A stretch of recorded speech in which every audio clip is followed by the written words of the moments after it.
Meus amados irmãos, a paz do Senhor. Segue aí o resumo da nossa segunda lição da matéria de hermenêutica. O tema da segunda lição foi a interpretação bíblica e seus recursos.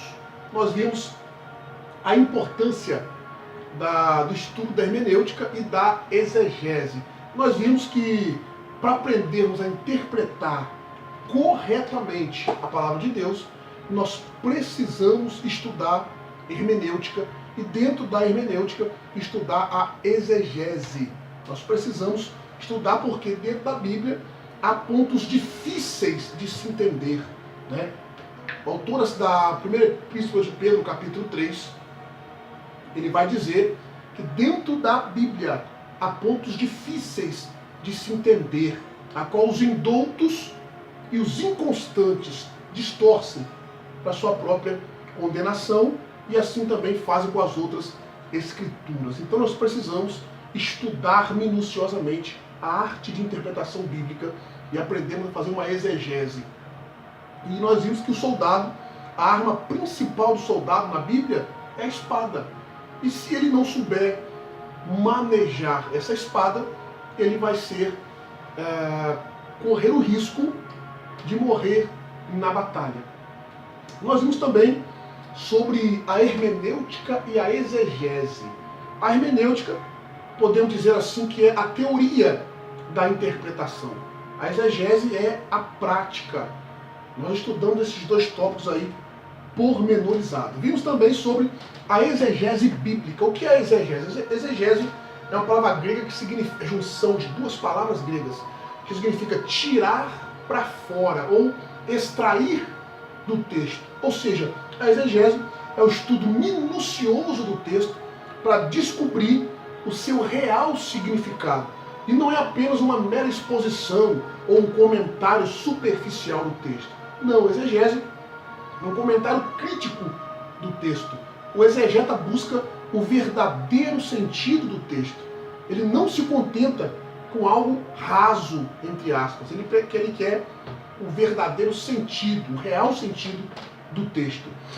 Nós vimos também sobre as particularidades da definição dentro da exegese. Existe a exegese estrutural, a exegese gramático-histórica e a exegese teológica. Estudamos cada um desses tópicos aí pormenorizado dentro da nossa lição, o que é uma exegese estrutural do texto, o que é uma exegese gramático-histórica e o que é uma exegese teológica. Estudamos isso daí bem pormenorizado. Nós vimos sobre a importância da exegese para o expositor da Bíblia Sagrada. Nós vimos que, sem dúvida alguma, ela tem muita importância para um estudante sério da Bíblia Sagrada. Estou falando de estudante sério, não é aqueles aventureiros, é um estudante que quer realmente prezar pelo que Deus quer falar conosco através da sua palavra. Nós vimos também, em contrapartida, sobre os perigos da exegese. A exegese bíblica, ela deve ser uma ferramenta para nos aproximar mais de Deus e da sua palavra. A exegese, ela não pode nos tornar meros leitores críticos da Bíblia Sagrada. Negativo. A exegese, ela foi criada para nos tornar mais próximo de Deus. Ela deve ser usada para nos tornar mais próximo de Deus. Nós não podemos aí nos ensoberbecer, virar meros críticos de outras pessoas. Negativo. Nós temos que usar a exegese para nos aproximar mais de Deus e da sua palavra. Nós vimos também sobre a aplicação da exegese. Nós vimos que a exegese trabalha com texto e contexto. Todo texto ele deve ser levado dentro do seu contexto e dentro da nossa aula também vimos sobre as escolas de exegese judaica. Estudamos 3 escolas de exegese judaica, a escola de Hillel, a escola de Shammai e estudamos sobre Gamaliel.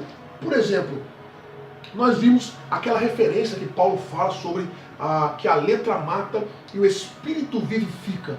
Paulo estava falando sobre as 2 escolas de exegese judaica, a escola de Hillel e a escola de Shammai. A escola de Shammai era considerada como a letra da Torá e a escola de Hillel era o espírito da Torá.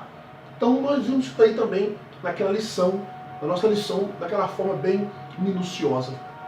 Nós vimos também sobre a exegese. Existe a exegese e a exegese. Em contrapartida, que a exegese é tirar do texto, a exegese ela é acrescentar ao texto. O autor coloca no texto o seu pensamento. E isso é errôneo. Nós temos que deixar a Bíblia falar, a Bíblia Sagrada falar conosco.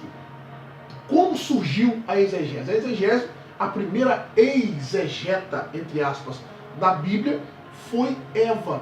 Lembra no capítulo 3 de Gênesis, por exemplo, quando a serpente chega para Eva e fala: foi assim que Deus disse? Não comerá de toda a árvore que está no jardim? A Eva disse: não foi assim que Deus disse não. Ele disse que eu posso comer de toda a árvore do jardim, mas da que está, do conhecimento do bem e do mal, que está no meio do jardim, essa eu não posso comer nem tocar. Deus não disse que ela não podia tocar.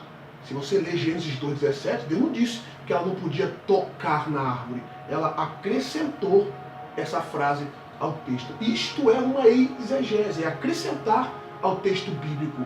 Muitas pessoas citam versículos que nem está na Bíblia. Algumas falácias exegéticas que não estão na Bíblia. Diz assim, por exemplo, não cai uma folha da árvore se não for da vontade de Deus. Isso não está escrito na Bíblia.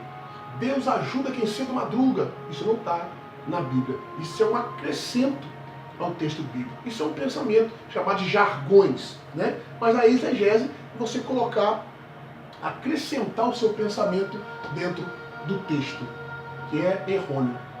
Nós vimos também sobre um intérprete versátil. Ele deve comparar as traduções da Bíblia Sagrada. Tem problemas que é resolvido somente comparando as traduções. Agora, na medida do possível, ele deve recorrer ao texto original para ele descobrir o que realmente está escrito. Nós vimos também sobre os pré-requisitos para uma boa exegese. Primeiro, ter uma vida afinada com o Espírito Santo, porque ele é o autor da Bíblia. Segundo, vá você no texto bíblico. Não deixe ninguém pensar por você. Vá você no texto, seja um exímio pesquisador da Bíblia Sagrada, estudante da Bíblia Sagrada, um amante da Palavra de Deus. E terceiro requisito, procurar o significado de cada palavra dentro do seu contexto ali do texto. Esses são os pré-requisitos principais para uma boa exegese. Nós vimos também 10 passos para uma boa exegese. Primeiro, escolha o texto, delimite a perícope do texto, que é onde o assunto começa e onde o assunto termina, e descubra o contexto desse texto. Nós vimos que dentro do contexto existem vários tipos de contexto. Existe o contexto inicial, o contexto imediato, o contexto remoto, o contexto gramatical e lógico do texto e o contexto histórico. O exegeta precisa descobrir o contexto que ele está estudando. E existe também, para nós conhecermos a autoria do texto. Descubra quem é o autor do texto, quem foi que escreveu.